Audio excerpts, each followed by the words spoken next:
Shangri-la, a place so perfect it couldn't possibly exist. And it doesn't, except in the realm of fiction, of course. But sometimes fiction has a way of spilling over the boundary and becoming reality.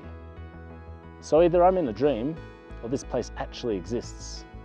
Either way, I'll be hitting up their restaurants, don't you worry. Welcome to Shangri-la.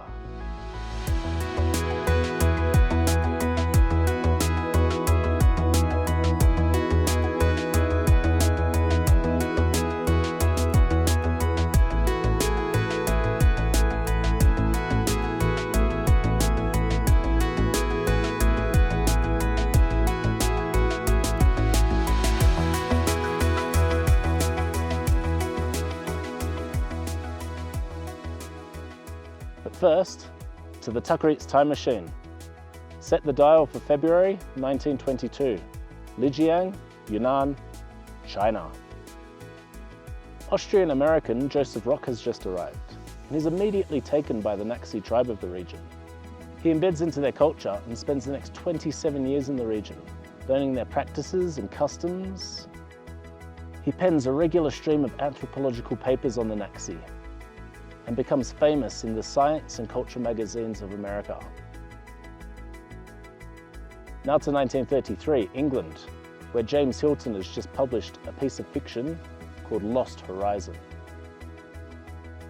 The narrative is set in the Tibetan mountains in a fictional place called, you guessed it, Shangri-la. The story is about some Westerners who crash land there and then begin to discover the secrets of its seemingly utopian society. Now, it's thought that Hilton was inspired by the writings of Joseph Rock in penning his famous work of fiction, and the name Shangri-La seems to have stuck around in our vernacular ever since. Now to 2001, and the Chinese government is hatching a plan. They're thinking to rename a city in Yunnan to Shangri-la and cash in on the tourist dollars that it might bring. Lijiang, Dali, Kunming, and Zhongdian all vie for the privilege. Lijiang, with its connection to Joseph Rock, was highly considered. However, Zhongdian won out in the end, and that makes sense. Though not in Tibet, it looks and feels like it should be. It's Tibetan Yunnan, and it fits the bill for James Hilton's Shangri-la. And now, food.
Alright, so what we have here is Tibetan Bhutanese food.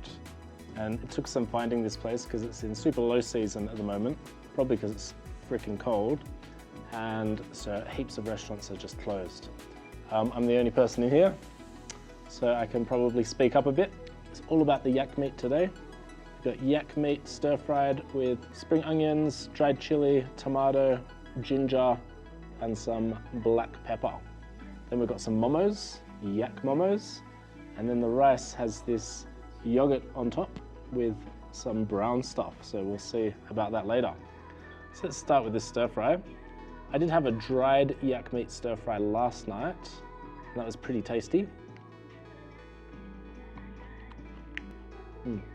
So yeah, the yak meat tastes a little bit more gamey than beef, I guess, than cow beef. This one's more fresh than last night. Last night it was dried and it had more of a salty flavor from its drying. This just tastes like, you know, just a simple cut of steak. Not much to this dish. Now, you gotta remember, I've just come from Changsha and I've come from Yunnan and Sichuan. And so my palate is just like absolutely banging with flavor. And so I've got to really recalibrate. You know, I'm in Yunnan now, the flavor profiles are lower, and also Tibetan food. This is more like subsistence food, I guess. You know, eating to survive at such high altitudes. But that said, it's simple, it's tasty, it's easy to eat. Got a bit of pepper kick in there. Not spicy though, easy eating. Now the altitude got me last night. We're at 3,300 meters, Shangri-la. I just arrived by car and kind of knocked me for 6. I struggled with my sleep last night and I was just exhausted all day today. But needs must, I'm only here for today and I leave tomorrow, so I had to get an episode out. All right, now momos. I'm all about the momos. I'm all about Nepalese momos. So let's compare with Tibetan or Bhutanese momos. Of course, these are yak meat, like I said, and it looks like a little bit of chili oil on top. There's some flavor in there, some spice. The bread is very doughy.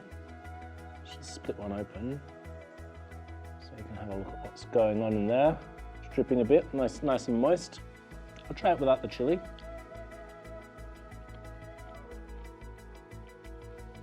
Really simple. The dumpling has a kind of texture like a northern Chinese style dumpling. It's edible, but yeah, there's nothing special about it. There's nothing that's really exciting me. Give me a Nepalese momo any day, I think. Now, what else did I have last night? I had the yak butter tea. And I asked the lady that worked there, I said, does it have caffeine in it? And she said no, but so I drank quite a lot of it. And I didn't sleep until 6 a.m. I was absolutely buzzing. So full of caffeine, full of fat as well, like it's just butter. Tasted good, like a nice, easy drinking, kind of creamy flavor. Simple, hearty, warming, that kind of vibe. I didn't get it again today, purely because of the caffeine content, but I would get it again, I think. She didn't purposely mislead me or anything, it's just, you know, communication thing. And let's try this yogurt with something that's brown. What is it?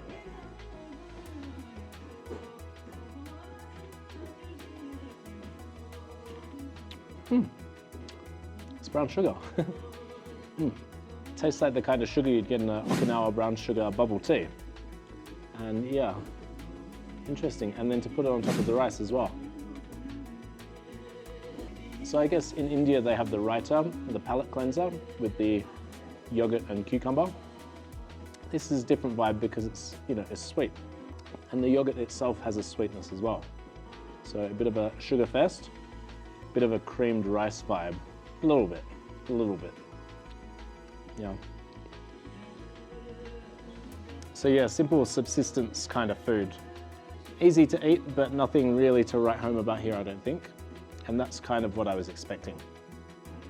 Now, in terms of altitude sickness, 3,300 meters, I thought I'd get away with it because I've been at 2,500 meters just 3 days ago and somewhere similar for the last 2 days hiking Tiger Leaping Gorge. So yeah, I just thought I'd get away with it, but it just hit me like a ton of bricks. And it reminded me when I first went to Quito in Ecuador. Now that's at 3,700 meters and I just flew straight in and didn't really think too much about it. But after a night's sleep, I got up for breakfast and I just walked to try to find breakfast on the street. And I must have walked about 50 meters. And, and I'm like, whoa, something is not right. And I bought literally the first food I saw and I just went straight back to my hotel, straight back into bed. and that was me done for a couple of days, I reckon. So altitude sickness is real. It doesn't affect everybody, but unfortunately it affects Tucker Eats. All right, I don't have too much more to say about this, so I'll finish it off and then I'll see you on the street.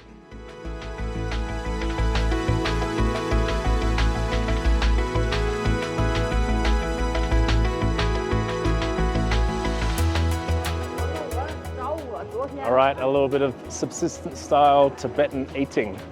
And I didn't actually eat very much of it. That was my first meal of the day. It's like about 6 p.m. And the altitude sickness, like I can't even eat. Even if it was delicious, which it certainly wasn't, I wouldn't have been able to eat much of it anyway. So yeah, researching Lost Horizon, I realized there's actually heaps of quotes that, is just commonly used that's all pulled from that book. Life is a journey, not a destination. And the greatest adventure often begins with a single step. And there's heaps more as well, but I won't bore you with too many more. All right, so tomorrow I jump on the fast trains again and I head down to Dali, which is about 1,000 meters lower. And I can't wait because my altitude sickness should clear up and I should be back to my normal sprightly self. Yes, but anyway, got an episode out and this place is absolutely stunning, so had to get it out. Couldn't fly my drone though, because once again it's in one of these restricted areas too close to the airport, so it is what it is. All right, see you later.